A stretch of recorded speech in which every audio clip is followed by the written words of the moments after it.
टीना और मीना दोनों जुड़वा बहन थी। दोनों की शादी एक ही घर में होती है। वहीं टीना की सास उससे बहुत ज़्यादा खुश रहती है और टीना से कहती है, अरे बहू, मैंने अपने पुराने जन्म में कुछ ना कुछ अच्छा कर्म ज़रूर किए होंगे, तभी आज मुझे तुम जैसी टीना जैसी बहू मिली है। और एक वो तुम्हारी बहन मीना, कुछ काम की ना काज की, दिन भर बस उसे टीवी देखना है और ठेले भर की उसे समझ नहीं है और ना ही उसे कुछ काम आता है। मीना को ये बात सुन के बहुत ज़्यादा बुरा लगता है। मीना अपनी बहन से कहती है, तुम्हारी वजह से मुझे हर बार नीचा देखना पड़ता है। तुम मायके में भी अपना ही हुक्म चलाती थी और यहाँ पे भी तुम वही कर रही हो।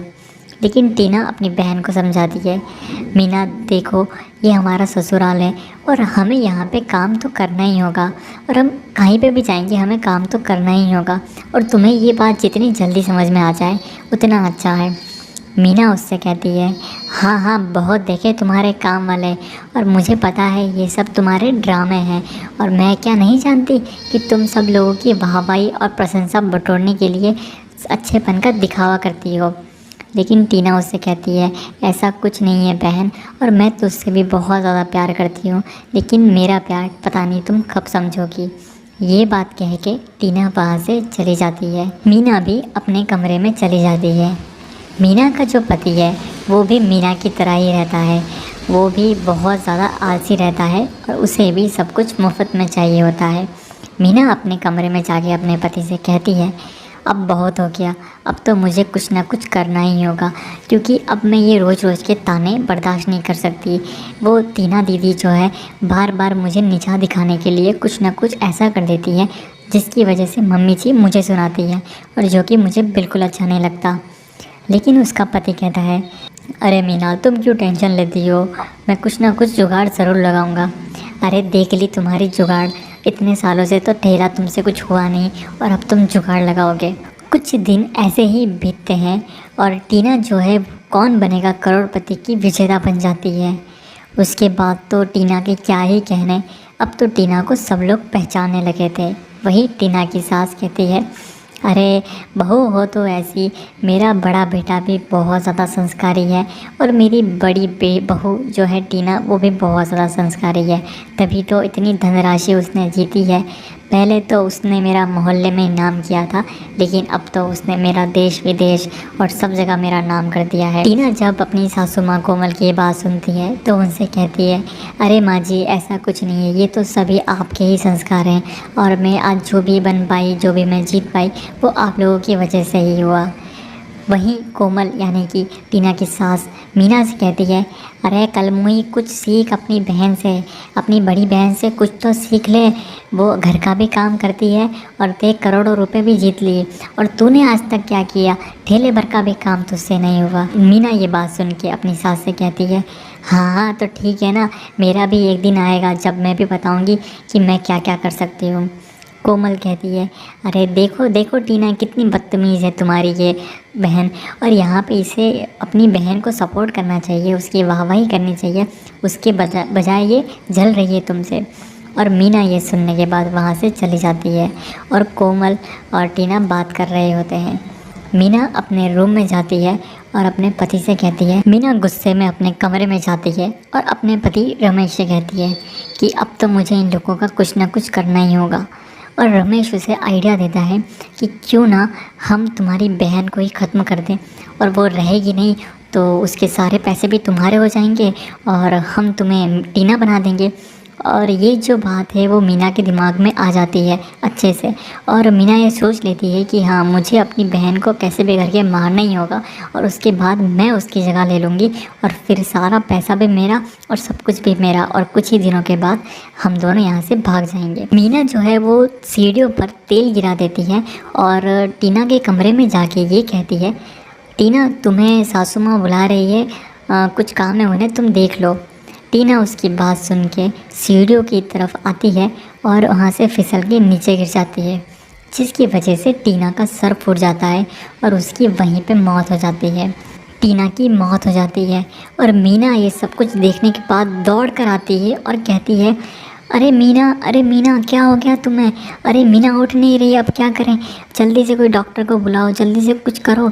कोमल कहती है कि अरे मीना को आखिर हुआ क्या है? सभी लोगों को यही लगता है कि जो मरी है वो मीना है, टीना नहीं।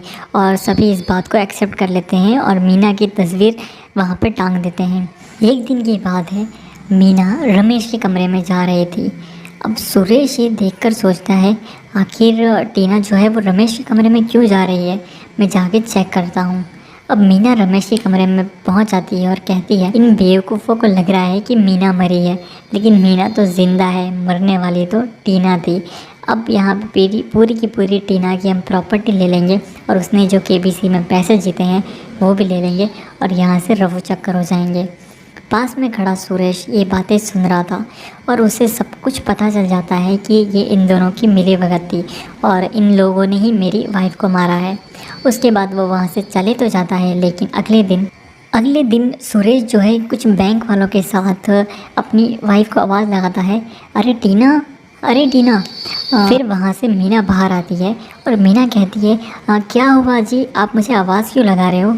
सुरेश कहता है अरे वो तुमने जो केबीसी में पैसे जीते थे ना, तो बैंक से कुछ लोग आए हैं, तो वो जो है अमाउंट तुम्हारे अकाउंट में ट्रांसफ़र करना चाहते हैं, तो उसके लिए तुम्हारे अंगूठे और तुम्हारे आई को स्कैन करना पड़ेगा। ये बात सुनने के बाद मीना और रमेश दोनों घबरा जाते हैं और मीना कहती है क्या क्या क्या क्या अंगूठा और स्कैन? नहीं मैं साइन कर दूँगी ना। सुरेश कहता है कि नहीं साइंस से काम नहीं बनेगा। इनका कहना है कि ये बहुत सिक्योरिटी का मामला है, ये नहीं चाहते कि किसी और के अकाउंट में पैसे ट्रांसफ़र हो जाए, इसीलिए तुम्हारा थंब और तुम्हारी आई को वो स्कैन करेंगे और आधार कार्ड से मैच करेंगे। और ये सुनने के बाद मीना के तो होश ही उड़ जाते हैं। फिर वो स्कैन करने की कोशिश करती है, लेकिन अंगूठा स्कैन नहीं हो पाता क्योंकि वो टीना नहीं मीना थी और अंगूठा तो टीना का चाहिए था, जिन्हें मीना और मीना के हस्बैंड ने मार दिया था। अब उसके बाद अंगूठा स्कैन नहीं होने के बाद मीना थक हार के दूर खड़े हो जाती है। फिर सुरेश कहता है अच्छा मीना सुनो, तो मीना एकदम से कहती है हाँ क्या आपने मीना कहा? नहीं मैं मीना नहीं हूँ, मैं तो टीना हूँ।